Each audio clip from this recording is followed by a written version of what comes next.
Hi, Ashley Lance here of Cyclone Bicycle Supply, hosting the Sisters of Spin podcast. Joining me today, I have three amazing women in the bicycling industry. I have over here to my right, Beverly Lucas of Knight Composites. She's the CEO and founder.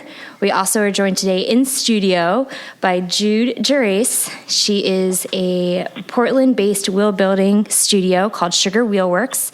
And then on the phone, we also have Katie Compton, 12-time U.S. World Cross Champion and owner of some 120-odd UCI titles. Just amazing. Thank you guys, ladies, so much for being here today and joining us. We're just so excited to have you. Thank you for hosting us. It's great. Yeah, thank you.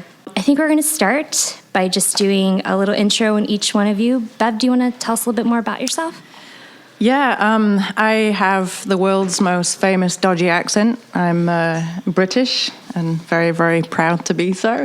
My second home is Bend, Oregon. I've been in the bicycle industry basically since I was 9, and that was basically slave labor at my granddad's bike shop, repairing tubulars when nobody else wanted to. It's the bike industry is something that I always wanted to work in, not least, despite my dad wanting me to be a construction engineer, which I failed him miserably because I basically quit that and went straight into the bike industry again. And I've been fortunate to work with some really amazing people, including the guys at Felt Bicycles and at Knight Composites, where I met my business partner, Jim. I'd like to say we're killing it, because we are. And I think we're destined to be the next big performance wheel company, and that is me. Thanks, Bev. Jude, why don't you tell us more about how you got here in the bicycling industry? I started maybe a little bit more homegrown growing up in Chicago, Illinois, and I moved out to Oregon, maybe about 15 years ago, and started doing some traveling with my bike. And on one of my long trips through Patagonia, decided that the industry was someplace that I wanted to stay. As I was figuring out what my home in the industry would be, I decided wheel building was something I really enjoyed. And I think you can only make those decisions when you're in your 20s, and you have a lot of room for growth and failure. Yeah, so I came back to Portland, and I decided to be a wheel builder. And I wasn't sure what that meant, but I opened up a small studio, 64 square feet in Southeast Portland, remembering that many of our customers had to wait in the hallway. And then I really got to sink my teeth into wheel building and refining the art and science of that. And I get to work with really great companies like Knight Composites. And actually, when I was first beginning, Bev really did a great job of helping me and being that role model that I needed in the industry. So it's pretty special to be here today. Nice. I actually just wanted a free T-shirt. But thank you for that. You can't blame you. It's a great shirt. She's a phenomenal. She's an amazing person and a phenomenal wheel builder, and it is quite a craft for sure. Well, ladies, let's hear from Katie. Katie, tell us about you. How did you get where you are? What was your lead into all of this mess? Honestly, I feel like it's been a lifetime in the making. I started riding when I was a little kid with my dad, and I started racing, I think, when I was 8, 9, or 10, something like that, doing street sprints. My dad was a bike racer. He was official. He put on bike races. He ran the bike team. So he was really involved in bike racing, and he got me on the bike at an early age, and I just really enjoyed it. I think I was naturally good at it, too, which helped. From there, I went to the velodrome in Chestertown, PA, and I started racing track at 12, I think, and then just really focused on track and road racing. I was a crit racer when I was a junior. I qualified for Junior Worlds on the road when I was a junior, and did that. And it was pretty serious on bike racing. And then got into mountain biking, kind of late high school years into college, and I've definitely had some ups and downs with wanting to quit bike racing off and on. I think I've quit 2 or 3 times right now. But I seem to always come back to it. I really enjoy it. I like bike racing. It's definitely not an easy sport to be involved with. But I've been in it since, heavily since I was 12. And then racing nationally, and I'm still doing it. I'm 37 now, and I'm still enjoying it. I definitely had a couple, I'd say the last 2 or 3 years have been a struggle, but I'm finally feeling strong again, riding well, enjoying the bike race. I think beyond that, though, what you don't talk about a lot is what a role you play in R&D in the industry as well. Yeah. I mean, I've been in the industry for a long time. I've definitely ridden a variety of bikes, equipment. I started racing with toe clips and straps and 6-speed or 12-speed with down tube shifters. Like, that was my first bike. I remember when STI was first put out, going from down tube shifters to like shifting on your handlebars. How cool that was. So I've raced and ridden a lot of bikes and just tested a lot of different geometries, and I definitely like that part of the bike world because I think it's constantly evolving, and the progression with technology. I mean, there's stuff coming out every year that's like the new latest and greatest, and you want it. You want to buy it. You want new bike stuff that functions well and is lightweight and just feels fast. So I like being part of that. I helped Trek develop their new cross bikes. I have to give them feedback with product development, and that's been a really fun part to kind of go along with the bike racing. What is the impact of women in the industry, especially with you three being at the top level of manufacturing, innovation, and R&D? If I can speak to that, it's kind of interesting because one of the questions that, you always find on any interview is, what is it like to be a woman in a man's world? And I think, the three of us can probably all agree on that.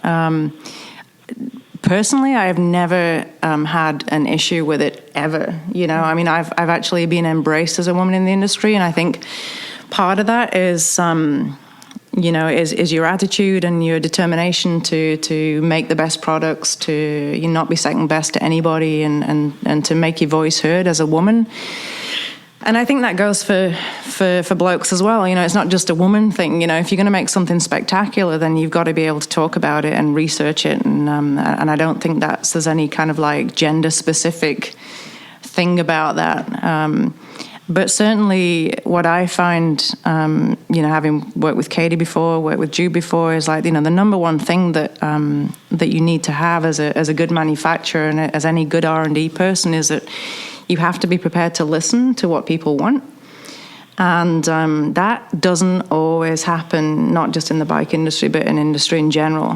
There's kind of like a preconceived idea of what the market needs, and you filter that. I think the difference, certainly, where myself and my colleagues at Knight are concerned, is that we're not just going to make something for the sake of making something, Make something good. Yeah, absolutely. And I have a philosophy that, no one single opinion is correct.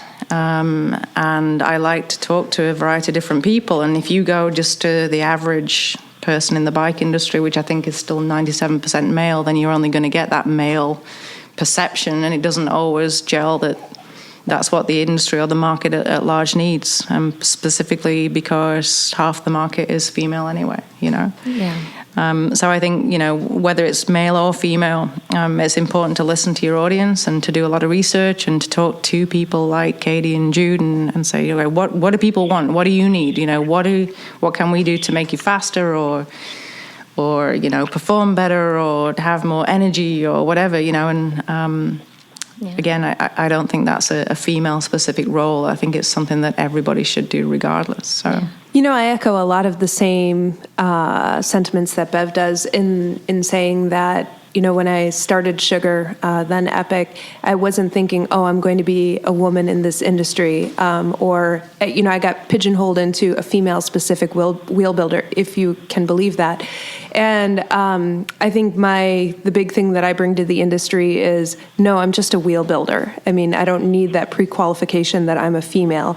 I'm really good at what I do. I research when I don't know the answer. And, it doesn't,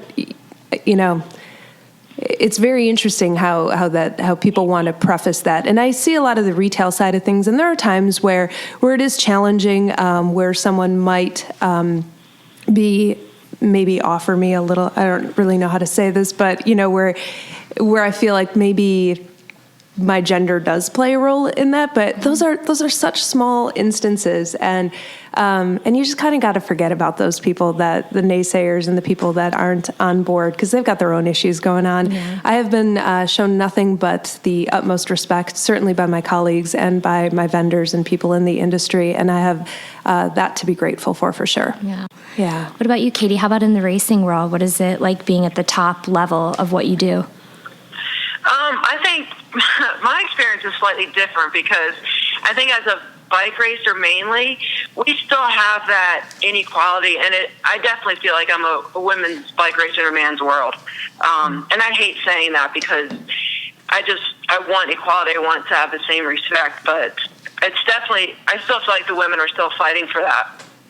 From the bike racer's perspective, like, I get respect and I've earned my respect, but I don't earn my respect until I prove that I'm worth getting it. Like, that I have the knowledge, I know what I'm talking about with, bike issues or equipment. Like, that's when I start getting their respect, but, like, they don't initially have it for me until I explain something, or I say, like, well, this doesn't work because of this. So I definitely think it's still a struggle as a bike racer perspective, especially just on the media respect, the sponsorship level, the prize money, and like the attention level too. But I think we're making progress. It's not as quickly as I'd like. Let's talk women-specific products. How much is real R&D and how much is just pink and shrink marketing? Oh gosh, I like how everybody looks at me. Beth, start us off. Okay, well, you know what? Obviously, in the wheel market, I think I've sold one set of wheels in my entire career where it was a woman who requested pink decals, which kind of says a lot. If I can go back to my felt days, felt were actually, and kudos to Bill During and Jeff Socek for bringing this out, but felt were one of the first, if not the first, company to embrace real women-specific design. And I was just talking at dinner about this experience just last night, and Jeff Socek is one of the best engineers I've ever met in my life, and he was the kind of guy who was so determined to get it right for women. We worked very, very close together on the geometry, and he wasn't a believer in just shrinking the bike or whatever. I mean, he was a huge proponent of 650C wheels back in the day, because he said basically if you're having a 47 centimeter frame on a 700C wheel, it doesn't work. It's gonna ride like a tandem basically, but for one person. But Jeff did it right, and when everybody was going, you need 700C wheels because it's just more consistent with the rest of the industry, Jeff was the guy that banged his fist on the desk and said, no way, we're going to do it right, or not at all. So, my experience with WSD has been nothing but good. Do you feel like that's still carried forward now, that people are continuing with that trend? There was a time where 650 wheels particularly were in every single bike manufacturer's lineup. It's very, very rare to find it now. I think, what bike manufacturers have done more so, and again, it's a lot to do with dollars and cents as well, is that they've introduced a better performing geometry. It's still going to be a slow bike for the most part on a small frame because the wheelbase is so long. But no, the 650 has pretty much gone away now, I think. No, it's so hard to build wheels to have options with 650C. So we're hoping that, or I'm at least hoping that there'll be a resurgence of bikes that are very specific to women that perform well, but that will also have wheel and rim options available for women, because what's coming in on some of the stock wheels is not as it's not there's no options in the aftermarket to increase speed or stability or some of the other things that we can do through wheels. Yeah. So okay, Katie, what do you think? Are you seeing it kind of trickle down from the professional level to the consumer level in terms of bikes being created for women? I am. I think there's definitely more technology involved in that. There's also an increase of women just in the industry, in the bike companies that are saying, like, this is what we need, and people are listening. There's also a big market for it, too, because women are starting to buy more bikes. I think the issue with the 650B wheels is, like, the bike, the geometry fits better, but it doesn't roll as fast as 700C wheels. And that's kind of an issue with why people want the bigger wheels again. It's like the bike may not fit as well or handles well, but it just rolls faster, so you kind of have to, keep up with everybody else by riding, 700C wheels. I kind of find that when I rode the 29er, because I had a 29er mountain bike as well as a 650B, and I love my 650B. It handled great, it fit great, like I really enjoyed it, but I couldn't keep up on the downhills. Like I really struggled to keep up with 29ers on the downhills, unless I had a triple chainring set up or double chainring set up where I had enough gear. I was spun out and pedaling, and I couldn't keep up. And I'm a big girl. Like, I don't usually get dropped on downhill. I wish I had that problem on the downhill.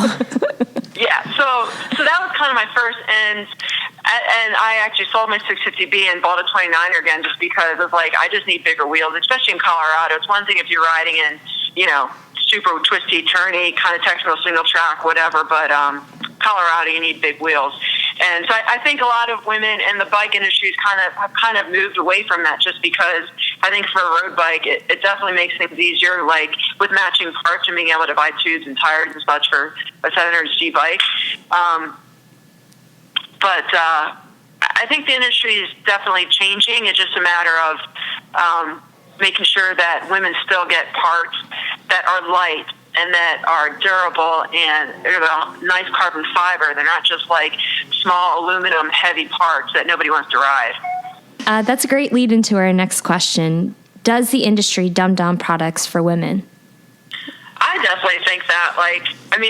My girlfriends and my riding group, we've all been in the bike world for a long time, and we value light stuff, light, nice equipment. And there's no reason why a woman should be riding a heavy aluminum bike with aluminum bars and just heavy equipment just because it's women specific. Women specific needs to fit, and it needs to be light, and it needs to be just as sexy as, I would say the unisex or the men's equipment.